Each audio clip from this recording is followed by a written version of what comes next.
Romain, bonjour. Elle va avoir hâte d'affronter le Stade Toulousain. Dans quel état d'esprit fait pour ce match dimanche? Ouais, on est hyper excités après la trêve de 2 semaines, malheureusement de Coupe d'Europe pour nous. Le Stade Toulousain, ça fait partie de ces 3 matchs qu'on a envie de jouer durant une saison de top 14. Voilà, ça reste des très très gros rendez-vous, encore plus chez nous, devant plus de 20 000 personnes. Donc voilà, guichet fermé dimanche soir, ça va être une superbe fête. À nous de ne pas la gâcher et de faire un gros match, comme je l'ai dit, beaucoup d'excitation pour ce match. Donc voilà, on a bien préparé la semaine, on a hâte. Morgan nous disait qu'il aurait préféré les affronter en étant plus proche d'eux au classement. Est-ce que vous dites que c'est un grand défi, que c'est bien pour vous relancer, ou au contraire vous dites les prendre maintenant dans la situation où vous êtes Bon, il n'y a pas de bons ou de mauvais moments pour les prendre, hein. Toulouse, encore une fois, peu importe avec quelle équipe ils viennent, ils ont un effectif de 40-45 joueurs, de 18 à 35-36 ans, je connais pas bon, bref.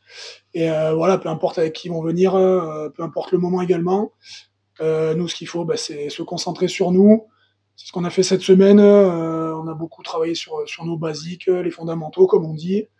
Mais voilà, il faudra engranger un maximum de confiance, bien les prendre d'entrée de match. En tout cas, c'est ce qu'on a, c'est sur ce quoi on a appuyé la semaine, la précision, la confiance en nous et voilà. Romain, le Stade Toulousain n'est pas venu gagner à Jean-Bouin depuis 2019. Qu'est-ce qui fait que le Stade Toulousain a du mal à venir gagner ici? Peut-être parce qu'on fait des gros matchs face à eux. Chaque saison, j'entends aussi qu'on les prend tout le temps sur des matchs de doublons. Bon, c'est vrai qu'ils ont des championnats hyper compliqués. Ils enchaînent beaucoup de matchs, mais voilà, nous on a cette entre guillemets cette boule au ventre, cette peur de les affronter. Donc voilà, c'est ce qui nous fait monter notre cursus, élever notre niveau individuel. Qui se reflète après sur le collectif. Donc voilà, je pense que c'est surtout là-dessus. On est beaucoup aidé aussi par nos supporters dans ces moments-là. Donc encore une fois, on comptera sur eux dimanche soir.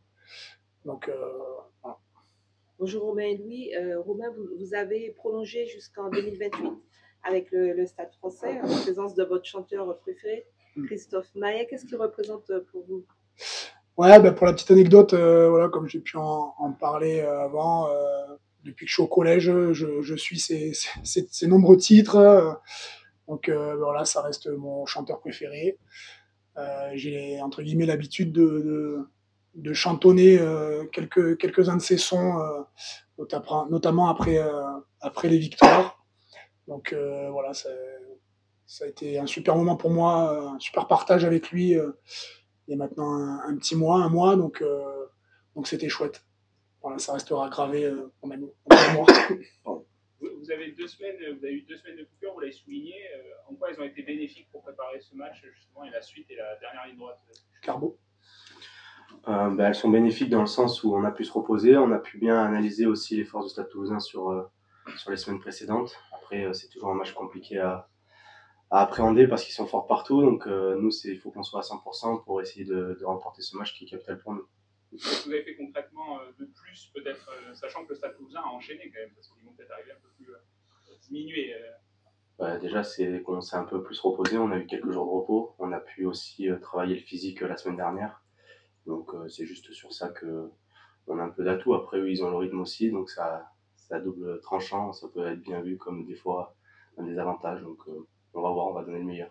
Vous avez travaillé le physique, est-ce que vous travaillez aussi le mental? Oui, forcément, dans une saison comme ça, je pense qu'on a une très bonne équipe. C'est plus le mental qui est affecté qu'autre chose. Après, ça se travaille aussi sur le processus de la semaine, de chaque semaine, pour essayer d'arriver en forme le week-end. Il y a Toulouse, ensuite il y a le Racing, puis Perpignan. Est-ce que c'est un peu le match de la survie contre Toulouse? Forcément, depuis 3 mois, on a des matchs à survie. Tous les matchs sont importants en top 14. Mais c'est vrai qu'avant d'aller chez des concurrents directs, ça serait bien de prendre des points pour essayer de s'éloigner de la zone rouge et de concurrents qui sont derrière. Comment est-ce que vous commencez à envisager concrètement, même si j'imagine que c'est un gros mot, ce match de barrage peut-être, la relégation, comment vous en parlez entre vous? Vous dites on oublie le classement, on se concentre sur les matchs à fond. Pour l'instant, sincèrement, on n'y pense pas. Voilà, comme l'a dit Louis, nous on prend les matchs les uns après les autres. On a un enchaînement de matchs hyper importants qui arrivent. La réception de Toulouse va nous donner une note sur la dynamique ou pas de ces matchs qui nous attendent. Mais voilà, là on parle du derby la semaine prochaine, du match de la Furia catalane. Pour l'instant, on n'est pas du tout là. Nous, c'est Toulouse, dimanche, et point barre. Est-ce que le fait de jouer au Stade Jean-Bouin chez vous à domicile, c'est un impact psychologique, un avantage? Ouais, tout à fait. Comme j'ai dit tout à l'heure, depuis 2019, on n'a pas perdu contre le Stade Toulousain à domicile. Voilà, de par l'atmosphère, l'engagement de nos supporters.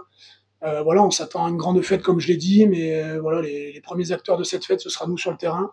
Donc à nous de répondre présent et en espérant que ça se passe bien un dimanche soir. Louis, derrière, qu'est-ce que vous craignez le plus dans la ligne de trois quarts Bon, on les connaît. Enfin, je pense que tout le monde les connaît. Voilà, ils ont beaucoup de vitesse, beaucoup de offload. Si on n'arrive pas à être consistant en défense, c'est vrai qu'ils peuvent nous jouer dans la défense un peu de partout. Donc oui, on craint un peu on les craint de partout parce que c'est vrai que même devant, quand on voit le match qu'ils ont fait à Toulon encore, les trois quarts notamment ont surtout des bons ballons parce que devant ils sont très forts. Donc on va essayer de faire un gros match d'équipe pour essayer de contrecarrer tout ça. Et quel regard vous avez eu sur la performance de Thomas Ramos? 57% de réussite au pied sur ce match. Il en rate 3 avant d'avoir la pénalité de la gagne. Vous, en tant que buteur, comment vous avez vu ça et comment ça peut aussi impacter niveau mental pour dimanche? C'est vrai que j'étais très content pour lui parce que quand on est buteur, on sait ce que c'est d'en louper des importantes. Alors c'est vrai que s'il avait loupé celle-là, ça aurait été encore plus dur pour lui, je pense. Mais voilà, on voit la force de caractère de ce grand joueur. C'est un grand buteur, il a montré en équipe de France aussi. Donc c'est vrai qu'en tant que buteur, ces moments-là, on les adore quand il rentre. Mais en se mettant à sa place, c'est vrai que en louper 3 et mettre celle d'après, c'est pas facile. Et chapeau à lui parce que c'est sympa d'avoir ces sensations-là après le match. Et au-delà de lui, toi, c'est des choses que tu as déjà vécu, ce genre de choses où tu as eu des échecs et puis derrière, celle qui est la plus importante, il fallait la mettre. Oui, bien sûr, je pense que toute vie de buteur passe par là. J'en ai loupé des importantes, j'en ai mis des importantes aussi. Après, on travaille toute la semaine pour ça, on parlait de processus. C'est vrai que nous, en tant que buteur, on travaille aussi le mental parce que chaque tir est un nouveau tir. Donc, il faut essayer avec l'expérience, d'emmagasiner le plus de choses possible pour essayer d'aider l'équipe à performer et à gagner quand il faut. Tu as été surpris de la pression? Est-ce que ça s'est vu après sur France TV, quoi? Cette émotion-là, c'est quelque chose que tu as déjà vécu, de t'effondrer comme ça après la pression qui redescend comme ça? Ouais, c'est vrai que cette année, j'ai notamment connu un match qui n'était pas facile et c'est vrai que je comprends totalement ces émotions. Je pense qu'elles étaient réelles parce que être buteur, c'est beaucoup de charges. Bon, des fois, on le voit pas forcément sur le moment, mais quand on rentre chez soi, c'est autre chose. Donc moi, je pense, j'étais très ému aussi de voir parce que je comprends ce que c'est. Ouais. Tu disais que c'est un travail mental aussi. Oui, bien sûr.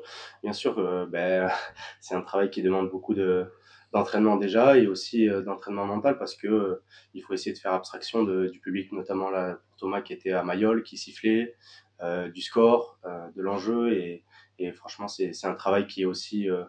Moi, j'aime bien ce travail parce que c'est quelque chose qui te fait grandir en tant qu'homme, donc c'est sympa, je trouve ça sympa.